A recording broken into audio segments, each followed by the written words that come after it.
नमस्कार, झारखंड समाचार में आप सबका का स्वागत है। आइए जानते हैं सुबह से लेकर शाम तक की तमाम बड़ी खबरों को। इससे पहले चैनल को सब्सक्राइब नहीं किया है तो प्लीज चैनल को सब्सक्राइब कर बेल आइकन को प्रेस कर दीजिए ताकि खबरों का अपडेट आपको मिलता रहे।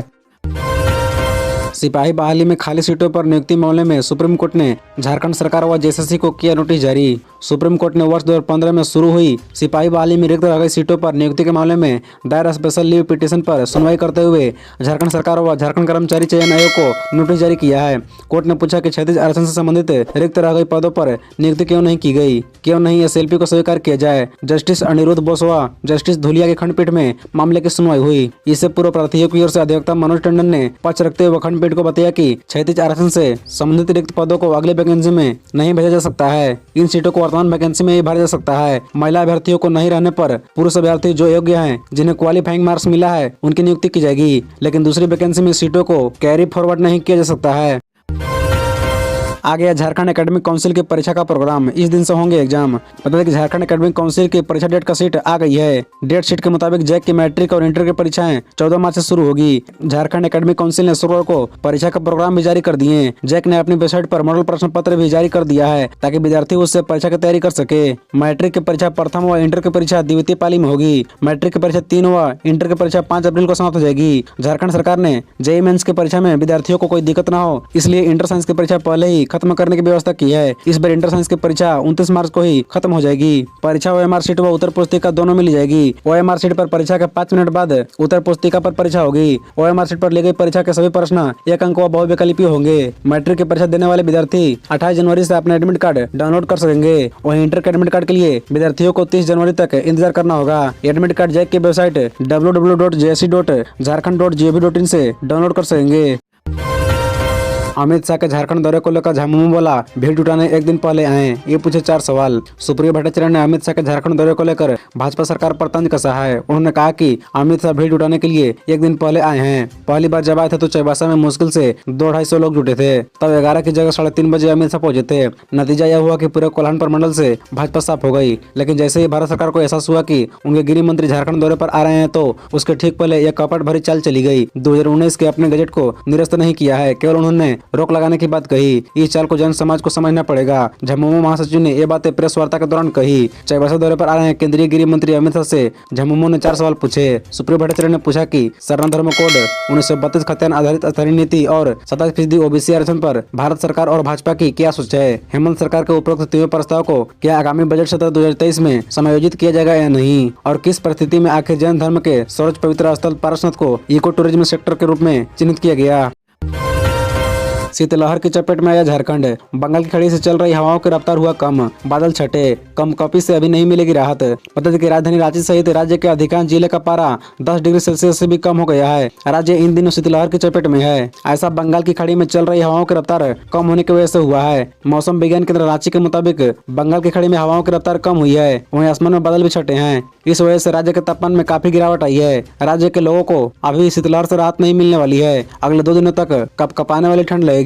पता चले कि पहाड़ों में हो रही बर्फबारी का असर मैदानी इलाकों में भी दिखने लगा है। न्यूनतम तापमान लगातार गिरकर इस सीजन के रिकॉर्ड स्तर पर पहुंच गया है। राजधानी सहित राज्य के अधिकतम जिलों का न्यूनतम तापमान 10 डिग्री सेल्सियस से भी कम हो चुका है। सबसे कम न्यूनतम तापमान 6 डिग्री सेल्सियस खूंटी का दर्ज किया गया, जबकि रांची का न्यूनतम तापमान 6.8 डिग्री सेल्सियस दर्ज किया गया। वहीं जमशेदपुर का न्यूनतम तापमान में सबसे अधिक 10.8 डिग्री सेल्सियस दर्ज किया गया।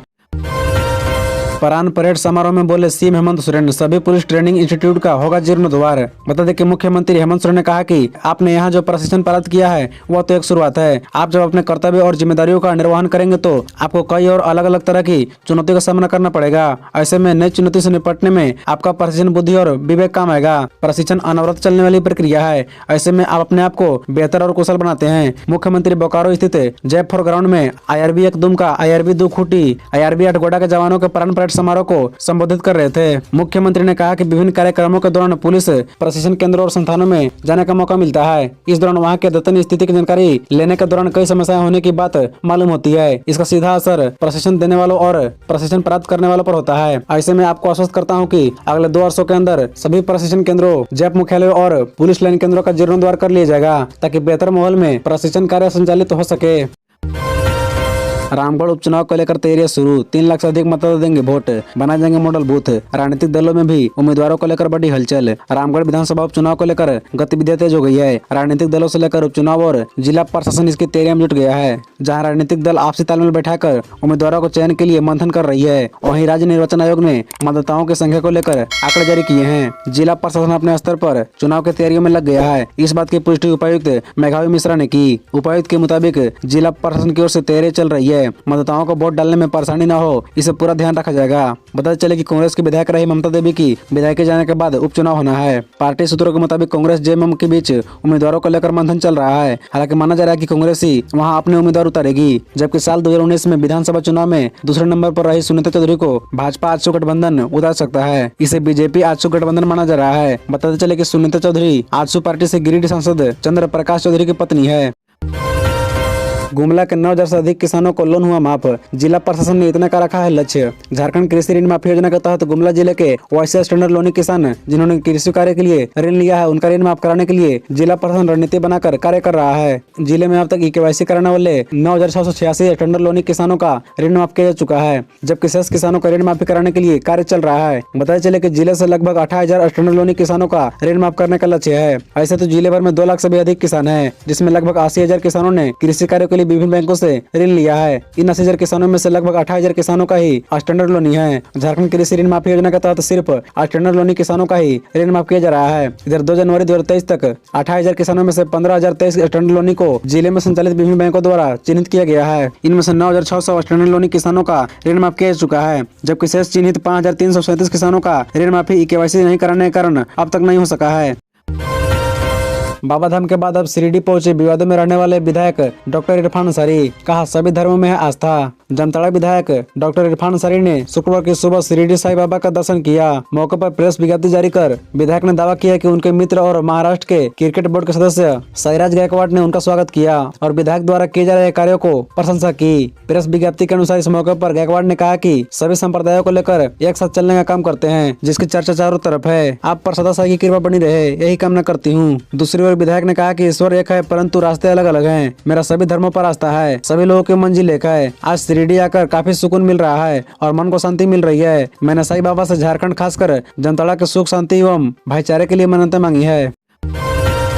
डीपीएस बोकारो के आदित्य ने बढ़ाया झारखंड का मान। नेशनल जूनियर साइंस एग्जाम में पूरे राज्य में अकेले पाई सफलता। दिल्ली पब्लिक स्कूल बोकारो के एक और मेधावी छात्र ने राज्य में अपनी प्रतिभा की चमक बिखरते हुए इस विद्यालय बोकारो और पूरे झारखंड का नाम गौरवान्वित किया है। 9वीं कक्षा के छात्र आदित्य ने Indian association of physics teacher की ओर से आयोजित national standard examination in junior science 2022 में पूरे राज्य में अकेले सफलता पाई है। देश भर के कुल 168 परीक्षार्थियों ने परीक्षा के दूसरे चरण के लिए क्वालिफाई किया। यह परीक्षा 27 नवंबर 2022 को ऑफलाइन मोड में ली गई थी। इसमें सफल होने के बाद आदित्य अब आगामी 28 जनवरी को होने वाले इंटरनेशनल जूनियर साइंस ओलंपियाड की परीक्षा में शामिल होगा। डॉक्टर गंगवार ने कहा कि डीपीएस बोकारो शुरू से ही छात्र छात्राओं की प्रतिभा को समुचित मंच प्रदान करने के साथ साथ उनके समग्र विकास को लेकर कटिबद्ध रहा है। यही वजह है कि यहाँ के विद्यार्थी बोकारो की गरिमा राष्ट्रीय और अंतर्राष्ट्रीय स्तर पर बढ़ा रहे हैं। लुधियाना वैष्णो देवी जाने वालों के लिए खुशखबरी। झारखंड से चलने वाली इस ट्रेन का रोजाना हो सकता है परिचालन। झारखंड के टाटानगर स्टेशन से रोजाना जम्मूतवी एक्सप्रेस का परिचालन हो सकता है। ऐसा हुआ तो अमृतसर लुधियाना वैष्णो देवी जाने वाले यात्रियों के लिए बड़ी राहत मिलेगी। दरअसल कल जमशेदपुर में 21 सदस्यों के प्रतिनिधिमंडल ने टाटानगर स्टेशन के निदेशक से मुलाकात की, जहाँ जम्मूतवी एक्सप्रेस को रोजाना चलाने की मांग रखी गई। सीनियर डीएस से बात करने के बाद निदेशक रघुवंश कुमार ने बताया कि मंडल रेल प्रबंधक द्वारा जम्मूतवी एक्सप्रेस को रोजाना चलाने की अनुशंसा महाप्रबंधक अर्चना जोशी को भेजी है। आपको बता दें कि अभी जम्मूतवी एक्सप्रेस का परिचालन सप्ताह में 3 दिन ही होता है। इसे वैष्णो देवी लुधियाना जाने वाले यात्रियों को बेहद परेशानियों का सामना करना पड़ता है। झारखंड को जल्द मिलेगा नया डीजीपी। यूपीएससी ने इन 3 आईपीएस अधिकारियों का नाम पर लगाई मुहर। झारखंड का नया डीजीपी कौन होगा, इस पर अब स्थिति स्पष्ट हो गई है। गुरुवार को नई दिल्ली में संघ लोक सेवा आयोग बोर्ड की बैठक में 3 आईपीएस अधिकारियों का नाम का चयन हो गया है। इनमें 1989 बैच के 2 आईपीएस अधिकारी अजय भटनागर और अजय कुमार सिंह के अलावा 1990 बैच के आईपीएस अधिकारी अनिल पल्टा का नाम चयन किया गया है। अब गेंद राज्य सरकार के पाले में है। राज्य सरकार इन तीनों में से राज्य का नया डीजीपी बनाने पर विचार करेगी। राज्य सरकार ने यूपीएससी बोर्ड को 9 आईपीएस अधिकारियों का नाम भेजी थी। इनमें सबसे आगे 1988 बैच के आईपीएस अधिकारी एसएन प्रधान का नाम था। सूचना है कि उन्होंने निजी कारणों से झारखंड वापस आने से मना कर दिया था। एसएन प्रधान वर्तमान में केंद्र में डीजी एनडीआरएफ हैं। उनके पास DG fire services, civil defence व गृह रक्षा वाहिनी के डीजी का भी अतिरिक्त प्रभार है। यह भी सूचना है कि उन्हें केंद्र में भी बड़ा पद मिल सकता है क्योंकि वे केंद्र में भी डीजी रैंक में इम्पेल्ड हो चुके हैं।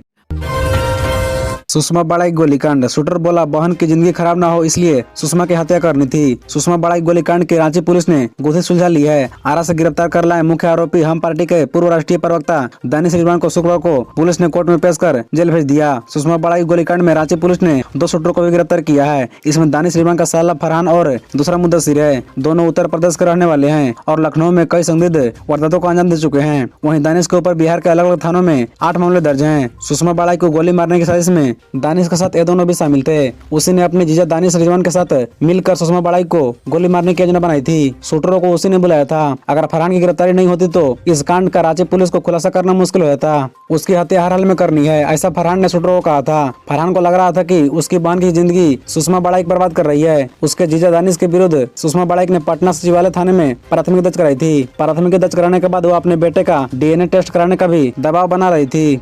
खबरों से जुड़े रहने के लिए चैनल को सब्सक्राइब, वीडियो को लाइक एवं एक दूसरे से शेयर जरूर करें। धन्यवाद।